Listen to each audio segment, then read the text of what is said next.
Blessings, everybody. This is Dale. Thank you so much for joining with me today on the Word Podcast. We are in 1 Kings chapter 22, looking at an amazing account where a prophet named Micaiah had been called by King Ahab and King Jehoshaphat to come and to inquire of the Lord for them as to whether they should go into battle. Well, he did inquire of the Lord for them and basically told Ahab, said, "Oh, go ahead and do what you want to right there, but you're going to die." Okay, you're going to die. So if you didn't catch the last couple episodes, go back and listen to those and you can see what's going on. We're going to pick up where we were yesterday, then press on a little further, beginning with verse 19. Remember, Micaiah continued speaking, and he said this, "Therefore, hear the word of the Lord." And he's going to tell them what he saw. Okay, the Lord released something to him, and he's describing what he saw. What he saw here was the process whereby God has just done what he has done to Ahab with his 400 prophets. The 400 prophets had all said the same thing. Yes, go forth, you shall be victorious. But it was a deceptive word. We know that because of what the real prophet right here is about to say. But he's showing us how God does things sometimes, or at least in this instance right here.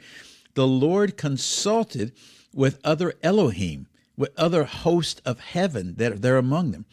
So this is what Micaiah is saying in verse 19.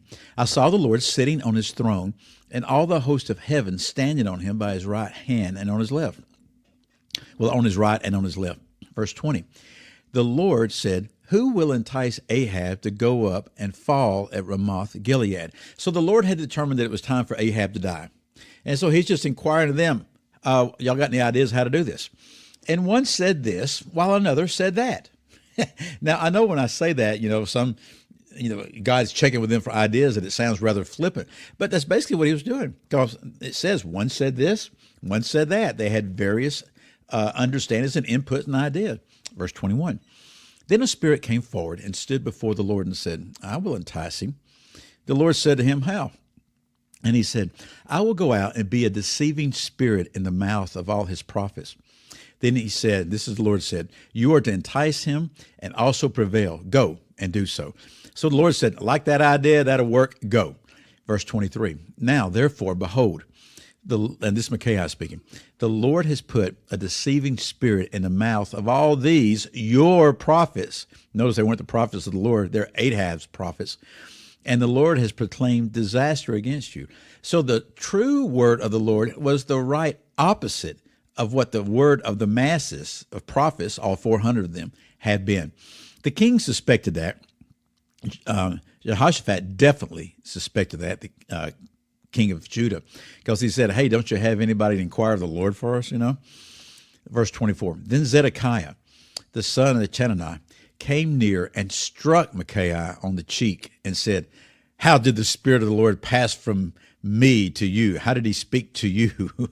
So he's all offended because here Micaiah is saying this is what the word of the Lord is, and this guy comes up and hits him for that and slaps him for it. And you think, well, people don't do that. Oh, yes, they do. Verse 25, Micaiah said, "Behold, you shall see on that day when you enter an inner room to hide yourself." So here he is. The prophet just gets smacked by a false prophet. The false prophet's accusing him of stuff, and he doesn't believe him. And he's saying that he's the false prophet. Micaiah is the false prophet. He says, you know what? Micaiah says, you're going to understand this when you hide yourself. In other words, there's going to be things that happen where you're going to hide yourself in an inner room because this place is going to fall. Verse 26. "Then the king of Israel said, take Micaiah and return him to Amon, the governor of the city, and to Joash, the king's son, and say thus says the king, put this man in prison, feed him sparingly with bread and water until I return safely." So they got a little fight going on here.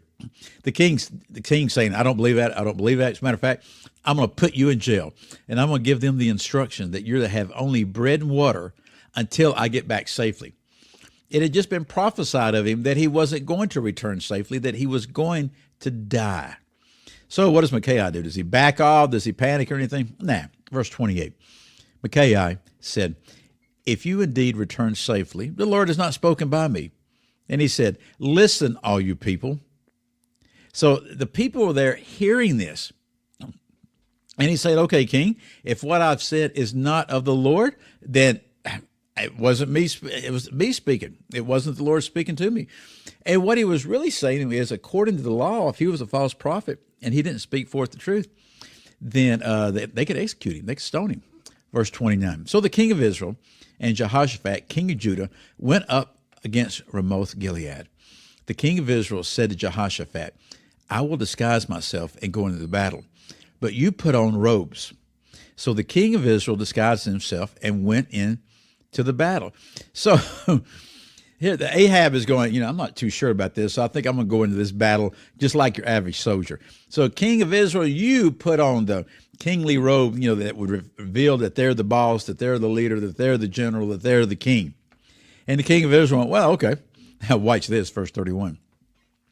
Now the king of Aram had commanded the 32 captains of his chariots, saying, do not fight with small or great, but with the king of Israel alone. He's saying this, don't kill any more of their men. Don't kill their leaders. Don't kill the soldiers.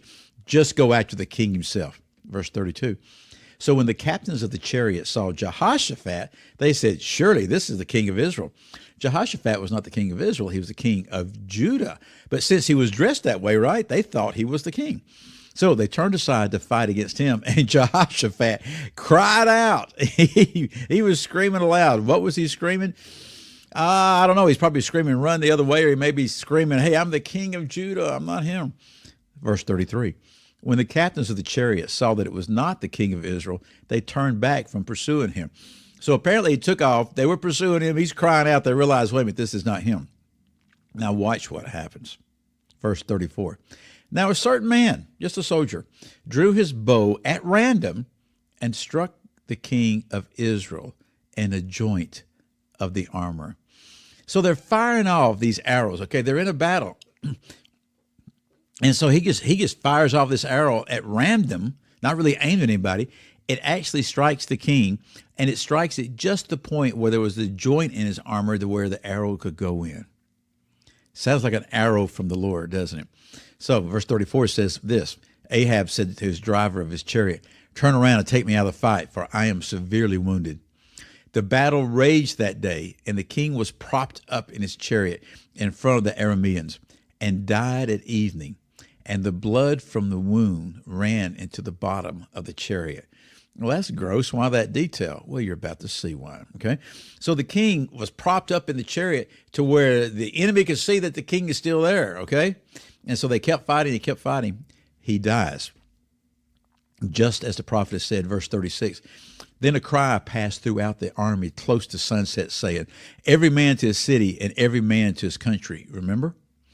The prophet had said that. So the king died and was brought to Samaria, and they buried the king in Samaria. They washed the chariot by the pool of Samaria, and the dogs licked up his blood. Now the harlots bathed there also, according to the word of the Lord, which he had spoken. Remember how the Lord had spoken to Ahab and said, because you've done this kind of stuff, because you killed that guy to get his vineyard, that you're going to die in your blood, and the dog's going to lick up your blood in that same place. That's what happened. Verse 39, now the rest of the acts of Ahab and all that he did, and the ivory house which he built, and all the cities which he built, are they not written in the book of the Chronicles of the kings of Israel? We don't have that book. The book of Chronicles in our scripture is the kings of Judah. Verse 40, so Ahab slept with his fathers, and Ahaziah, his son, became king in his place. Know this, folks. When the Lord tells you something's going to happen, it's going to happen. When the Lord speaks through his prophets, it's going to happen. The arrow would not be stopped. The arrow found its place, and Ahab found himself dead, even as the Lord prophesied. Well, we'll continue this account next time. Again, I'm Dale. I'll see you then. Goodbye.